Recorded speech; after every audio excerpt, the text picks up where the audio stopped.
Bear Brothers, the Vireon Saga. Part 8. Odd Menace, a rising threat. After about 80 years, the long-expected orc resurgence began. Numbers and raids began to increase dramatically.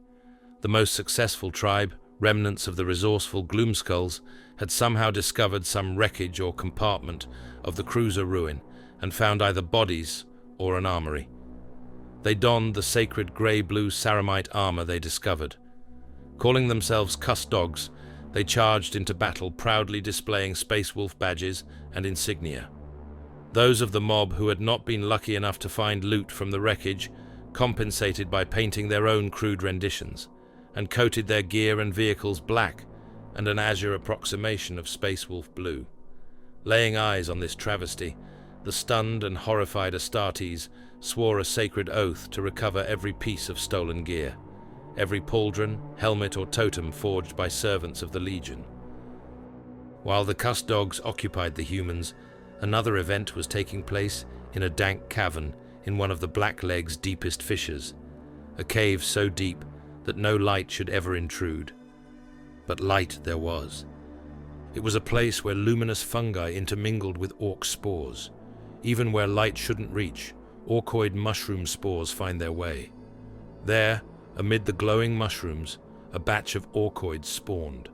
A single orc and several runts began writhing on the damp floor between the stipes. The orc consumed the entire fungi patch and then most of the runts. He kept a few for company, then made his way to the surface, devouring every patch of mushrooms he encountered. Now, no one really understands orcoid biology. Nothing seems to work by scientific laws. The origins and history of the orc race is so convoluted and debated that it is almost useless to speculate. Maybe something he ate had mutated the algae in his skin. Maybe it was from growing in the dark. Maybe it was another manifestation of Vireo's mysterious nature. Whatever the mechanisms involved, by the time the orc emerged from the caverns, he and his runt disciples had turned a bluish white. As unique as it was, the pale skin was not the only oddity. It would soon be apparent that this orc was hyper-intelligent. He ruthlessly employed this wit to feed his inexhaustible ambition. Originally known among the clans as YT the Odd Boy, it wasn't long before he was called YT the Odd Boss. He was said to have the cunning of Gork and also the cunning of Mork, but also the brutality of Gork and Mork. And he had an appetite to match. He outsmarted opponent after opponent.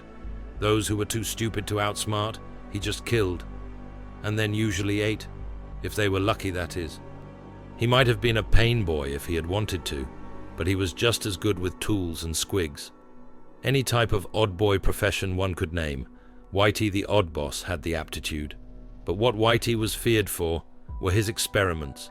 He was mad, everyone knew that. And if an idea crossed his mind while you were standing in front of him, you would be the next test subject. He kept his little white snotlings as pets and called them his advisors. Any other orc who tried to give him advice had to pass the runt test. If one of the advisors didn't like the orc's mug, it would shake its head with a thumbs down, and then something bad would happen. Whitey's lot were known as the Deaf Snoggers. By shrewd scheming, he soon subjugated another tribe called the Ruddy Wreckers. Next were the feral scalpers known as the Skins, the product of lost survivors that had banded together in the northern wilderness. Tribe after tribe fell under his fat thumb until he finally turned his attention to the defiant Cuss Dogs. Not only were they the last holdouts, but they had something Whitey wanted, their warp-head Scullytor.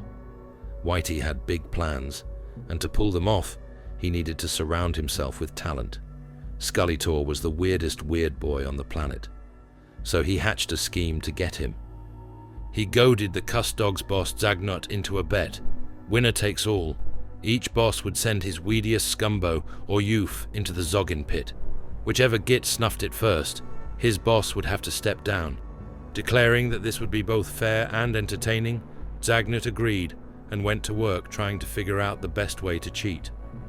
The Cuss Dogs boss decided he would kill all his weedy scumbos, so the weediest youth left would be one of his tough boys. But Whitey knew Zagnut's plan before he did. The night before the match, the cuss dog scumbos got together and shoved a Nasher squig down Boss Zagnut's gob. Then they snicked off his great head and gave it to Whitey as a peace offering. And so Whitey had taken over the cuss dogs with no more than a whisper and a kick to the bum of a mouthy grot. Nothing spreads as fast as gossip through a Gretchen. After he had dominated the entire stragglers mob, every tribe on Vireo, Whitey took to calling himself a brain boy. His arrogance and audacity were unparalleled, great qualities if you want to become an orc war boss. Whitey the brain boss now ruled the Blacklegs with an iron boot. The new war boss worked his mob up to a frenzy, and raids on the human outposts escalated. No longer content to kill loot and go home, the orc horde occupied the ground it took. Whitey's mechs built Dakar jets, bombers, copters, buggies and bikes. After he took Nalsroth Valley, he began constructing gargants. Worse, he began trying to fix the ruined vessel. The blue-skinned brain boss was not going to settle for conquering Vireo alone. The orcs were now as big a threat as they ever had been. They outnumbered the humans 2-1, both in fighters and vehicles. Since the orcs could seemingly use anything as ammunition and had uncontested control of the skies, the space wolves and humans were at a great disadvantage. Things were beyond desperate. On top of this, Whitey waged a campaign of fear. His experiments were not exclusive to orcs, and being captured by his brutes was a fate worse than death.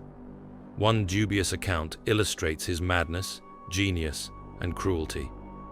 A story is told among the Vireons of a woman who was taken by the brain boss.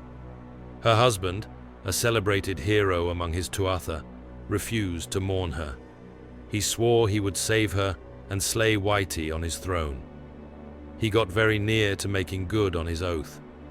The state in which he found his wife was unmentionable, but she yet lived. He was caught trying to free her, and he slew 3 knobs twice his height with only a short sword. He not only beat them, he annihilated them. He may have killed the 4th had he not slipped in the gore he spilt. Whitey had never seen such ferocity from a tiny human. He himself would have had trouble with those knobs on his own. He became obsessed with the little warrior. He wanted to find out what made him so ferocious. Eventually, he discovered it was the woman. For all his cleverness, this was incredibly difficult for Boss Whitey to understand. The very concept of females was foreign to him. He conducted more experiments. He learned that hurting the female made the warrior half insane with rage. He learned that breaking her made him weak, and that killing her made him useless. His Yumi toy was no fun anymore, so he ate him. But Whitey had discovered something, and it buzzed in his head until he finally formed it into an idea. Females make scrappers into super scrappers. If he could get some ladies for his boys, it would be like having twice as many boys if every regular boy was a knob instead.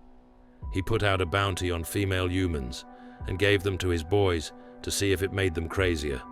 But the boys didn't know what to do with their Yumi girls and usually ended up killing them on accident.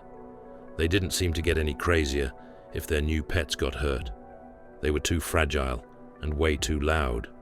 So he started giving the females to the runt herds to see if they could make them bigger or train them to shut up. The runt herds were unsuccessful. In a stroke of brilliance, Whitey decided to talk to them. One by one, he questioned the human girls until they couldn't make any more sounds. Figuring out what they were saying and understanding what they meant was the greatest challenge he'd ever faced, but ultimately, he figured it out. They were not orcs. How could a proper orc ever care about a human? His snotling advisors were his favorite living things, but if one died, he'd only experience brief outrage, and then he'd forget it. But snotlings weren't orcs either. He needed to make female orcs. The horrors wrought by Whitey the Brain Boss in his efforts to create an orcress are not spoken of, even in whispers. This is where the Vireon's recounting of it always ends. Needless to say, Warboss Whitey was a living nightmare for the people of Vireo, a curse on the land. As long as he shared the planet with them, there could be no peace of mind.